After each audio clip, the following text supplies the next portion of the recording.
gloomiest North Bengal trip ever.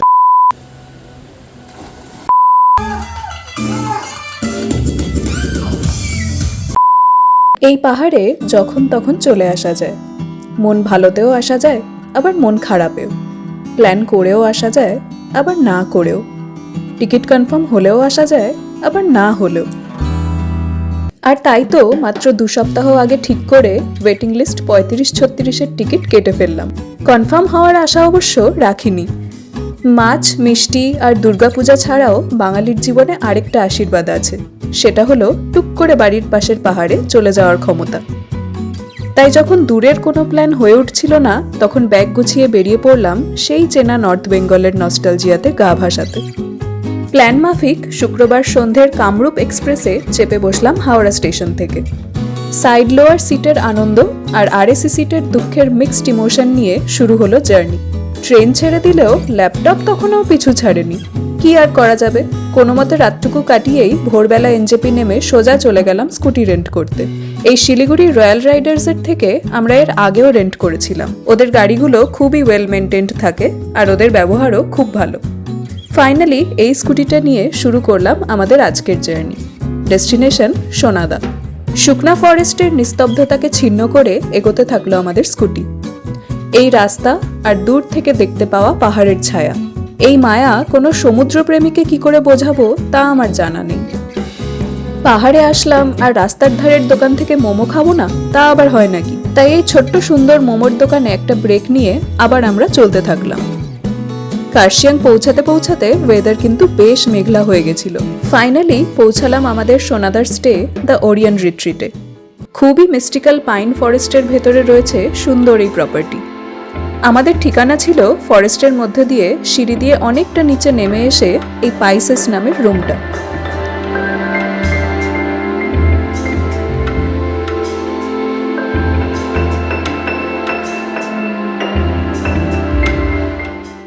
এই মেঘলা বৃষ্টি বৃষ্টি ওয়েদারের জন্য যতটা ঠান্ডা এক্সপেক্ট করেছিলাম তার থেকে কিন্তু অনেকটাই বেশি লাগছিল।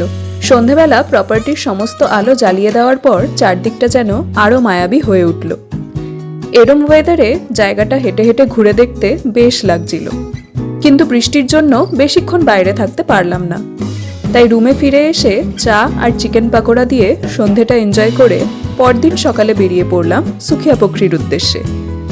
সেদিনও ওয়েদার ভালো তো হলোই না, উল্টে শুরু হলো প্রচণ্ড বৃষ্টি। অগত্যা এই শেডের নিচে আশ্রয় আমাদের নিতেই হলো। বৃষ্টিটা একটু ধরে আসলে আবার চলতে থাকলাম। আর লেপচা জগতের সামনে এই দোকানটাতে এনজয় করলাম এই ধোঁয়া ওঠা মোমো, সাথে ছিল 1 কাপ কফি।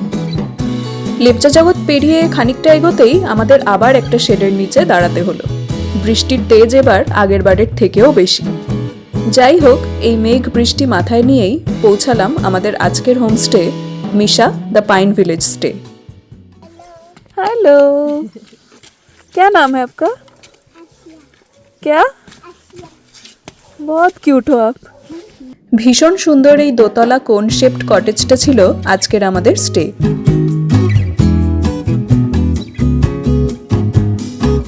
ওপর থেকে ভিউটা আরো সুন্দর হতো যদি ওয়েদারটা ক্লিয়ার থাকতো।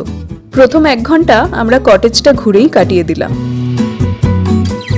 বেশ কিছু বইও রাখা ছিল এখানে বুক লাভার্সদের জন্য।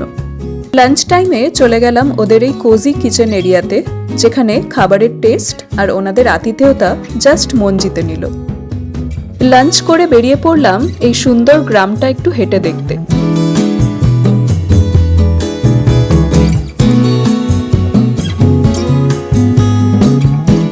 ফিরে এসে দোতলায় বসে আড্ডা দিতে দিতে এনজয় করলাম এই পেঁয়াজের পাকোড়া।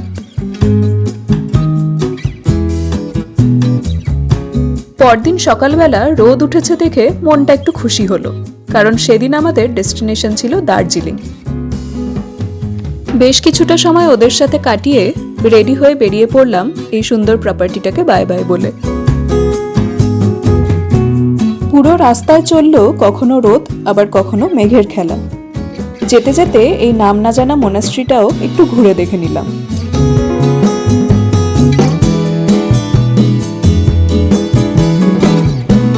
প্রচুর চড়াই উতরাই পেরিয়ে পৌঁছে গেলাম দার্জিলিং। এই রাস্তাগুলোতে একটা চেনা গন্ধ আছে, তাই বাঙালি দার্জিলিং থেকে বেশি দিন দূরে থাকতে পারে না। হোটেলে ব্যাগ রেখেই সোজা চলে গেলাম গ্লেনারিজে লাঞ্চ করতে। অফিসের একটু কাজ সেরে ঝাঁপিয়ে পড়লাম এই খাবারগুলোতে। ওই দিন শরীরটা একটু খারাপ হওয়াতে হোটেলে এসে ফিরে রেস্ট নিচ্ছিলাম আর ডিসাইড করেছিলাম কোথাও আর বেরোবো না। কিন্তু সন্ধ্যাবেলা রাজর্ষি দারুণভাবে মোটিভেট করাতে বেরোলাম মল রোডে ঘুরতে। হোটেল থেকে মাত্র 2 মিনিট হেঁটেই মল রোডে পৌঁছানো যায়। প্রথমে নাথমুলস থেকে একটু চা কিনে সোজা ঢুকে পড়লাম এখানে। দারুণ সুন্দর লাইভ মিউজিক চলছিল তখন।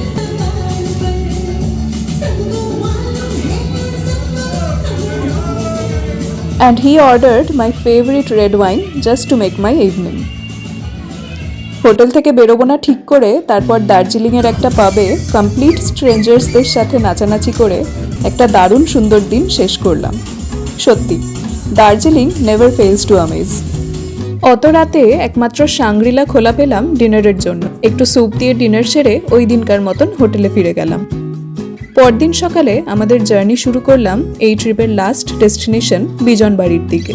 কিন্তু রাস্তায় বিরাট বড় প্রসেশন বেরিয়েছিল, কারণ ওই দিন ছিল গোর্খা নববর্ষ, আমাদের পয়লা বৈশাখের ঠিক আগের দিন।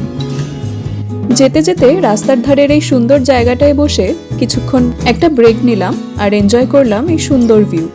আর কিছুক্ষণ পর থেকেই শুরু হলো ভীষণ খারাপ রাস্তা।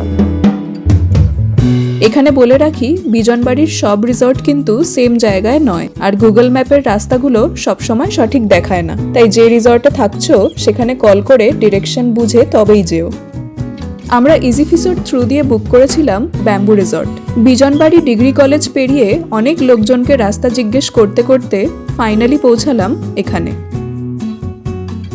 ছোট রঙ্গিত নদীর পাশের এই রিসর্টের মেইন অ্যাট্রাকশন হলো এই সুন্দর রিভার ভিউ আর সুইমিং পুল।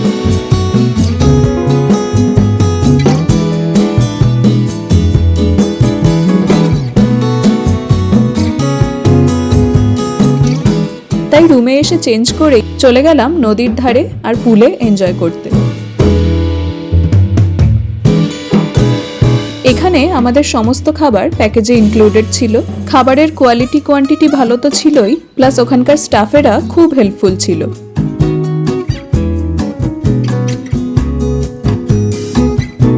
সকালে নদীর ধারের এই ব্যালকনিতে দাঁড়িয়ে চা বিস্কুট খেয়ে আমরা চলে গেলাম এই গ্রামটা একটু ঘুরে দেখতে।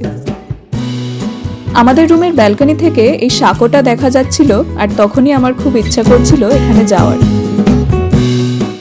তাই ওখানে বেশ কিছুটা সময় কাটিয়ে আরেকজন চলে গেল নদীতে স্নান করতে।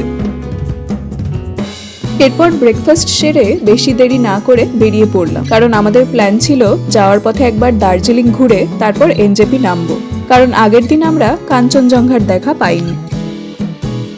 কিন্তু এবারে বোধহয় তার ইচ্ছা ছিল না আমাদেরকে দেখা দেওয়ার।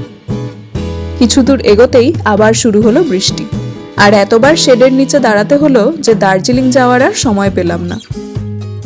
তাই এবারের মতো দার্জিলিং থেকে কাঞ্চনজঙ্ঘা দেখার ইচ্ছে ত্যাগ করলাম। তাই আনটিল নেক্সট টাইম খাদের ধারের এই রেলিং আর আমার শৈশবের দার্জিলিংটা একই রকম রয়ে যাক। খাদের ধারের রেলিংটা, সেই দুষ্টু তো দশরিংটা, আমার শৈশবের দার্জিলিংটা।